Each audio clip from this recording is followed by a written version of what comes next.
Hi, I'm Jasmine Wu, and I work as a DevOps engineer. A DevOps engineer is somebody who helps write code and also works to help support the entire software development lifecycle. It goes from development to testing to monitoring how the systems work, just making sure the entire cycle is working smoothly and properly. I work for SAP and specifically Concur. It's a travel expensing company, and I've been with the company for about 2.5 years now.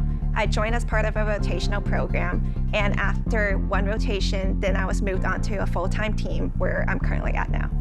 I never planned on going to college, becoming a DevOps engineer. It kind of fell into place piece by piece. So my first internship during college was actually in design, and that's where I got exposed to HTML, sort of basic level coding with CSS, just front-end development. I thought that was really interesting. So my second internship, I worked as a software engineering intern, and I thought that maybe this was something that I wanted to do after I graduated. So after I graduated, I joined my rotational program. Unexpectedly, a manager from my current team reached out and asked if I wanted the position.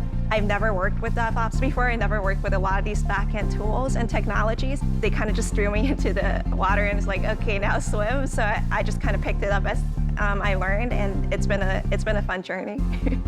We have a small team of 4 people besides my manager, and most of the people on my team, they've been on the team for quite a long time. Actually, 2 of my team members, they've been on the team longer than I've been alive. So they're definitely veterans of this product.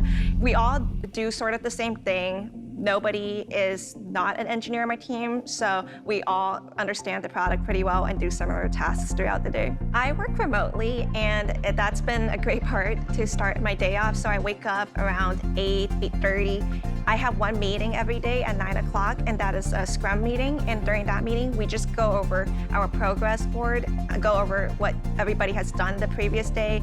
And then after that meeting, then I kind of get started on tasks that I was working on before, or if it's a new task, I kind of look through what needs to be done. I write out my list of to-dos for the day. Usually it's just a couple things, like I could be testing something, I could be writing some new code for something that needs to be deployed, I could be asking other people to review what I've already written. Sometimes I drive to the office to get lunch, and then I work from the office in the afternoons, continuing to problem solve. A lot of times the work itself isn't exactly writing code, it's more like finding out what the issue is or what I need to know to be able to do that. And then a lot of it's also testing, so that kind of just wraps up my day. I leave work around 5 to 6 and do whatever I want after.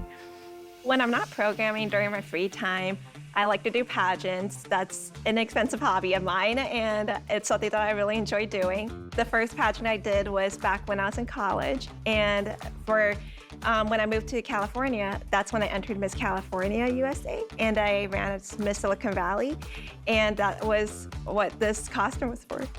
Being involved with pageants has made me more confident as a person. I'm able to communicate my ideas more effectively at work. A lot of people have the misconception that it's a beauty pageant and people just walk on stage and that's it. But a lot of them have volunteer activities that they need to have an advocacy for.